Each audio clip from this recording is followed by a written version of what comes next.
A sogra da protagonista da nossa história de hoje voltou de uma viagem internacional e ligou para debochar, dizendo que adorou gastar os 80 mil que pegou escondido da casa dela em uma viagem luxuosa.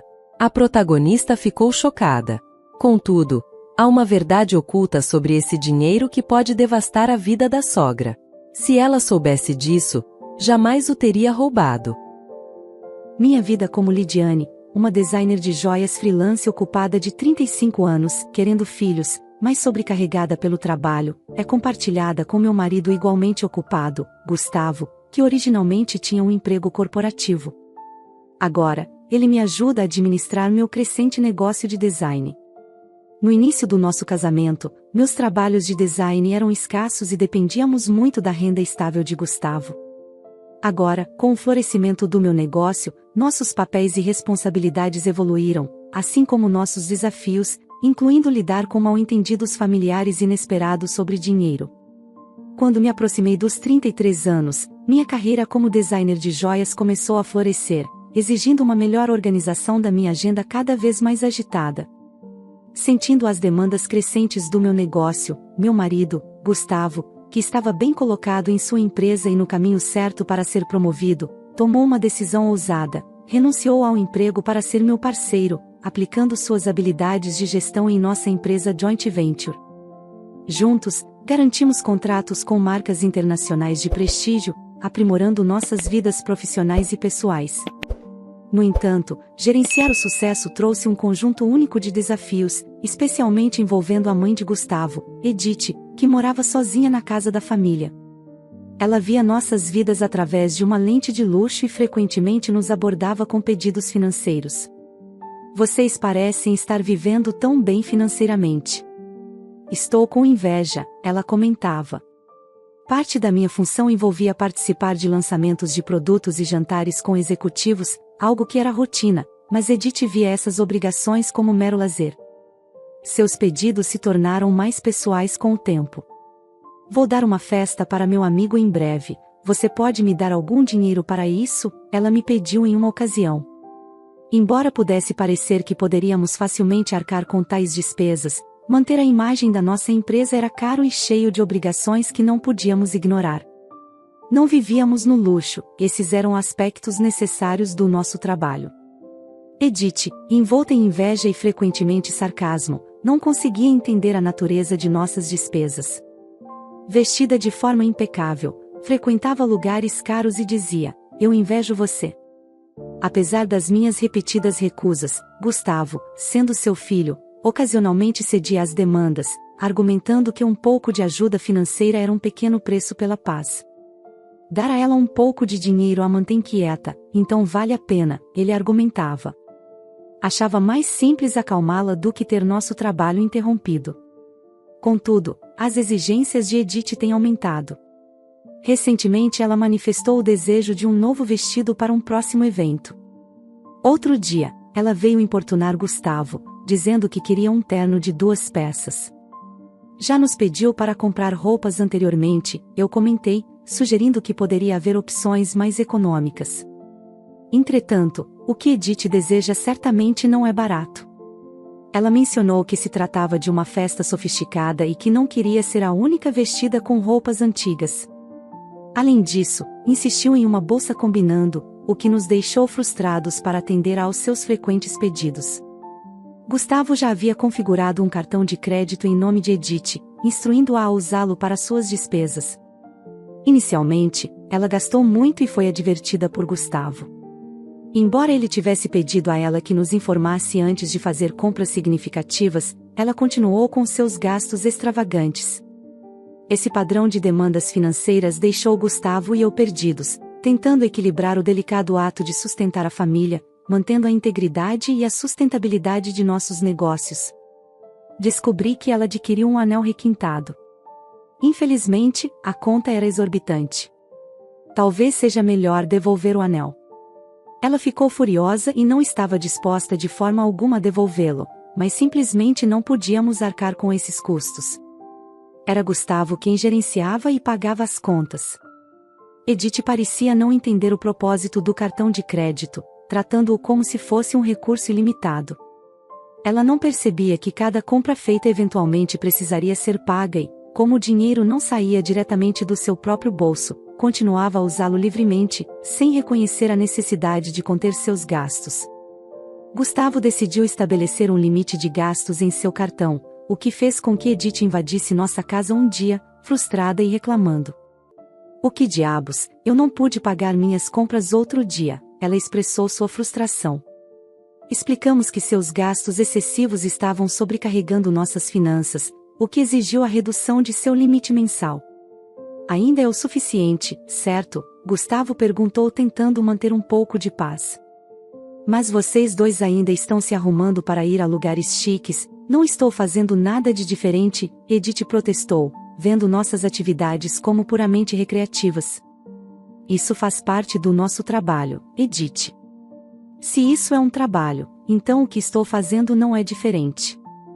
É injusto que apenas vocês dois possam ter toda a diversão", ela argumentou. "Embora seja verdade que nosso trabalho envolva participar de lançamentos de produtos e festas em locais luxuosos, essas são obrigações profissionais e não atividades de lazer." Apesar de seus equívocos, estabelecer um limite de gastos no cartão de crédito de Edith parecia ter acalmado um pouco a situação. Ocasionalmente, Edith visitava e transmitia suas queixas a Gustavo, mas a vida em geral prosseguiu sem grandes interrupções. À medida que o final do ano se aproximava, uma excelente oportunidade se apresentou. Um fabricante de marca estrangeira me abordou com uma proposta para expandir nossos negócios, realocando nossa base para o exterior. A perspectiva me emocionou tanto quanto poderia potencialmente elevar-me ao posto de designers de primeira linha. Gustavo sempre me apoiou, e meu gerente estava totalmente favorável a dar o salto. "É uma chance que temos que correr", ele afirmou. No entanto, a perspectiva de se mudar para o exterior trouxe uma nova preocupação. Dado seu comportamento anterior, Edith era uma preocupação legítima, ela poderia insistir em se juntar a nós no exterior. A ideia de viver internacionalmente era atraente, mas a ideia de lidar com as demandas de Edith em um novo país era assustadora. Quando compartilhamos nossos planos de nos mudarmos para o exterior para trabalhar com Edith naquele fim de semana, ela respondeu exatamente como previmos. "Eu também quero ir", ela declarou, assumindo que nossa mudança seria como férias sem fim. Gustavo tentou esclarecer que estamos indo lá para trabalhar. "Não será tão tranquilo quanto você pensa", ele alertou. Mas Edith estava cética. "Você está tentando me enganar. Você planeja viver ainda mais luxuosamente lá sem que eu veja", ela acusou. "Não vamos nos mudar para lá permanentemente. Voltaremos depois que nosso trabalho terminar." Eu tentei explicar para aliviar as preocupações dela, mas ela respondeu: "Você está dizendo isso, mas está planejando me deixar para trás, não está?" Estávamos exaustos com essa discussão repetitiva. Então Gustavo sugeriu: "Tudo bem, não podemos levá-la conosco, mas que tal pagarmos por uma viagem de uma semana para você?" Edith se animou com isso. "Cobriremos as despesas do seu voo e hotel, mas você precisará cuidar do resto", Gustavo afirmou. No entanto, a paz durou pouco. Alguns dias depois, enquanto Gustavo estava preocupado com os arranjos para a mudança para o exterior, Edith apareceu do nada, seus olhos cheios de expectativa. "Ei, Lidiane, vou precisar fazer algumas comprinhas lá também. Você poderia me emprestar um pouco de dinheiro?", ela perguntou, esperançosa, estendendo a mão para o cartão que Gustavo lhe confiara. Eu sabia o que estava por trás desse pedido. Edith tinha sido recentemente repreendida por gastos excessivos, e agora ela enfrentava a incerteza das finanças em um país estrangeiro, com suas taxas de câmbio voláteis. O semblante de Edith se transformou em decepção quando percebeu que não conseguiria o que queria. "Gustavo finalmente me cortou, outro dia", ela admitiu, envergonhada. Era evidente que ele havia confiscado o cartão dela como uma forma de controlar seus impulsos de gastos. "Também não tenho tanto dinheiro disponível. Não posso simplesmente te emprestar sem a autorização do Gustavo." "Talvez você devesse perguntar a ele", sugeri, conhecendo a rigidez de Gustavo em relação às finanças. Mas Edith estava desesperada. "Não adianta perguntar a ele. É por isso que estou te pedindo", ela pressionou, sua voz carregada de frustração. No final, Edith fez sua viagem de 10 dias ao exterior, um feito que presumi ter sido financiado por Gustavo de alguma forma. Quando ela retornou, ela me ligou, sua voz transbordava de entusiasmo. Estou de volta. Foi incrível, ela exclamou, compartilhando com fervor histórias de suas aventuras turísticas e experiências gastronômicas. Senti-me feliz por ela ter aproveitado tanto, apesar dos desafios financeiros. Apesar de eu não ter perguntado, ela contou, acabei comprando lembranças demais e não consegui colocá-las na minha mala, então mandei despachá-las para cá. Não precisa esperar que elas cheguem, ela exclamou. Que bom, respondi, tentando manter meu tom neutro, apesar de me sentir um pouco sobrecarregada. Graças ao dinheiro que você economizou, eu me diverti muito, ela exclamou. Economizou dinheiro? Do que você está falando? Respondi intrigada e um pouco alarmada por não ter nenhuma lembrança de reservar dinheiro para esse propósito. Encontrei-o na gaveta do aparador da sua casa, ela disse, alegando que pegou 80 mil. Fiquei surpresa. Por que uma quantia tão grande de dinheiro seria guardada em casa, especialmente em uma gaveta onde qualquer um poderia achar? Não tenho certeza de que dinheiro você está falando, mas tirá-lo de nossa casa sem permissão é roubo, mesmo se você for da família. Você entende? Minha resposta foi perturbadoramente casual. É por isso que estou lhe contando agora que usei, considere isso um relatório após o fato ocorrido, declarou, sem se desculpar. Não faço ideia de que dinheiro é esse, mas se você pegou e usou sem contar a ninguém, isso é um crime. E se foi algo que Gustavo reservou para uma transação importante, é ainda mais sério, expliquei, tentando entender a situação. Apesar disso, não houve nenhuma interrupção perceptível em nossas finanças comerciais durante a viagem dela.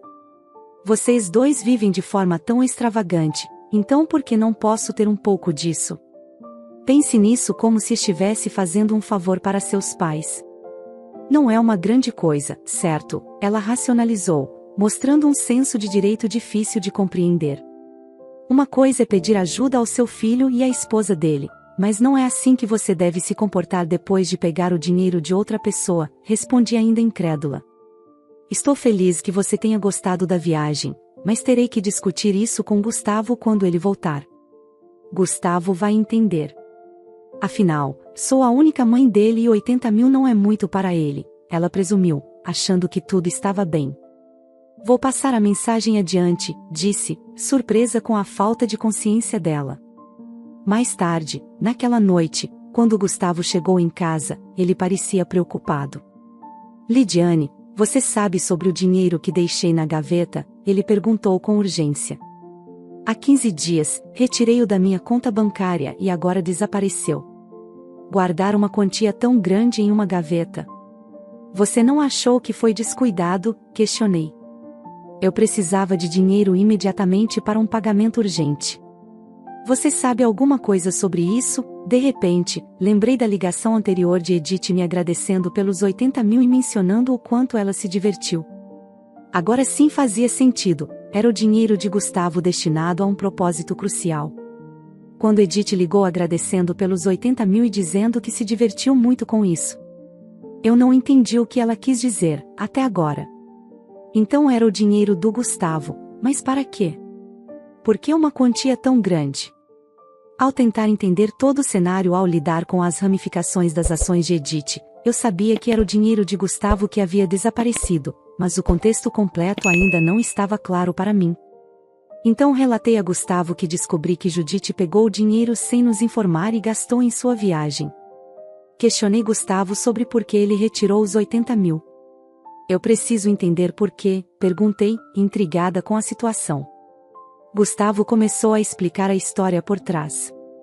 Após reduzir o limite de crédito do cartão de Edith, ela começou a pedir dinheiro emprestado secretamente de várias fontes, incluindo cartões de financiamento ao consumidor e cartões de crédito que ela havia aberto sem nosso conhecimento. Quando Gustavo descobriu sua dívida crescente, ele retirou todos os seus cartões e retirou dinheiro para saldar suas dívidas diretamente.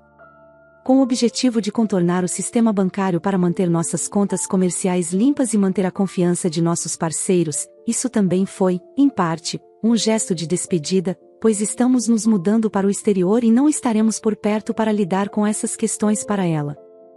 Gustavo explicou que pretendia lidar com as dívidas dela discretamente para evitar que nossos registros financeiros ficassem complicados. Um mês se passou desde então, e enquanto eu estava ocupada fazendo as malas para nossa mudança, as frequentes ligações de Edith tornaram-se difíceis de ignorar. Quando finalmente atendi a ligação dela, a voz dela estava tingida de desespero. Por que você não atende minhas ligações? Eu liguei tantas vezes, ela disse, quase chorando.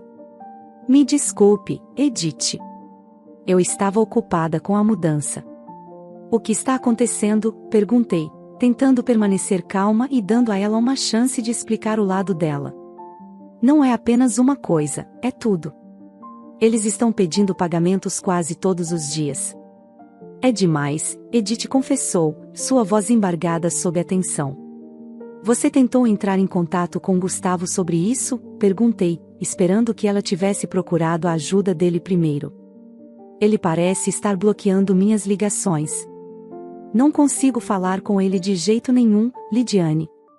Você é minha única esperança agora. Por favor, me ajude, ela implorou. Percebi então o quão complexa a situação havia se tornado.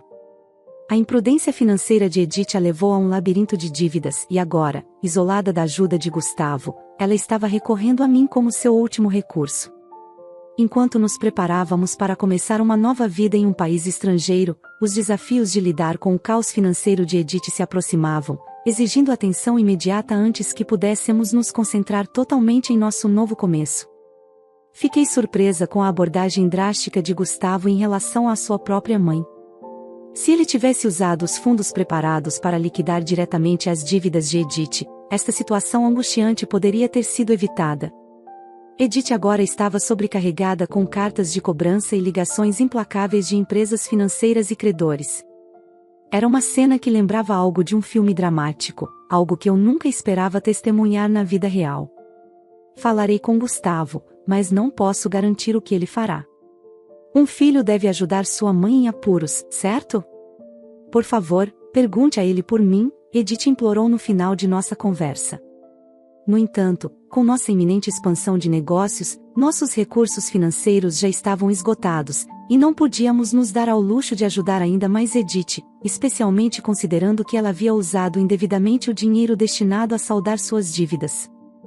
Quando retransmiti os detalhes da ligação para Gustavo, ele respondeu com uma mistura de cansaço e resignação. Eu tinha planejado resolver as coisas antes de partirmos, mas ela desperdiçou essa chance, ele disse friamente. De fato, o dinheiro foi originalmente destinado a ajudá-la a saldar as dívidas, mas em vez disso, ela o usou em uma viagem luxuosa, sem deixar espaço para desculpas. Enquanto as ligações de Edith persistiam, segui o exemplo de Gustavo e configurei o número dela para bloquear. Embora parte de mim desejasse ajudá-la, afinal, ela era a mãe de Gustavo, não havia nada que eu pudesse fazer se ele tivesse escolhido se desligar da situação. Enquanto isso, o dia da nossa mudança para o exterior estava se aproximando rapidamente e eu ainda tinha muito o que arrumar. Em meio ao caos de fazer as malas, descobri mais um problema. Edith recorreu à venda de sua casa para administrar suas dívidas. Descobriu-se que ela havia ocultado ainda mais dívidas do que imaginávamos. O valor total era tão substancial que, mesmo depois de vender sua propriedade, ela não conseguiu cobrir. A ideia de perder a casa da família, onde Gustavo cresceu, era profundamente perturbadora. Hey, a casa da nossa família se foi. Você está bem com isso? Perguntei, sentindo a tristeza dele. Como posso ficar bem? Mas não há nada que possamos fazer, Gustavo respondeu, sua voz tingida de tristeza por perder a casa onde ele cresceu. Deve ter sido uma grande perda, semelhante ao que senti quando perdi a casa dos meus pais. Em meio a esses sentimentos complexos e a pesada tarefa de fazer as malas, tivemos que aceitar o fato de que algumas situações estavam além do nosso controle e focar em nosso futuro enquanto nos preparávamos para começar uma nova vida em um país diferente. A realidade agridoce de perder uma casa de família me impressionou profundamente enquanto observava a situação se desenrolando com Gustavo. Ao contrário das minhas experiências passadas, Gustavo não só havia perdido a estrutura física onde suas primeiras memórias foram formadas, mas também seu santuário emocional. Enquanto sua mãe Edith ainda está viva, é um sentimento indescritível, a mistura de perda e deslocamento, especialmente sob circunstâncias tão dolorosas. O impacto é profundo e complexo, muito mais do que simples tijolos e argamassa. Trata-se de perder uma parte da história de alguém e o conforto de um lugar para onde voltar que não existe mais. Edith agora está morando em um apartamento modesto e enfrenta o trabalho diário de administrar suas dívidas. Ela trabalha meio período, uma realidade desafiadora, dada a sua idade. As oportunidades de emprego para idosos não são apenas limitadas, mas são muitas vezes fisicamente exigentes e menos gratificantes. Esta nova realidade para ela é uma mudança drástica em relação à sua vida anterior, que se acreditava ser repleta de gastos descontrolados e liberdade financeira. Embora a simpatia surja naturalmente ao ver sua luta, é temperada pelo conhecimento de que sua situação é o resultado direto de sua própria imprudência financeira. A vida nos ensina que as ações têm consequências, e o caso de Edith reafirma a dura verdade de que a responsabilidade financeira é crucial em qualquer idade. Em nosso novo ambiente, o negócio está prosperando além de nossas expectativas iniciais. A mudança para o exterior catapultou nossa marca para o destaque internacional, trazendo uma enxurrada de consultas e ofertas de vários cantos do mundo. Cada novo e-mail e chamada traz potencial de expansão e colaboração, o que é incrivelmente emocionante, mas também exige um esforço imenso. O sucesso é estimulante. No entanto, ele engloba toda a nossa vida, deixando pouco espaço para qualquer outra coisa. Os dias se misturam às noites enquanto navegamos pelos fusos horários e pelas nuances culturais, nos esforçando para aproveitar ao máximo esta oportunidade de ouro. Apesar das conquistas profissionais, nossas vidas pessoais suportam o peso de nossas agendas implacáveis. O sonho de expandir nossa família parece mais uma visão distante, algo que esperamos retomar quando as ondas de demanda imediata diminuírem. Gustavo, que faz malabarismos com múltiplas funções, desde logística até gerenciamento de clientes, sente essa tensão intensamente.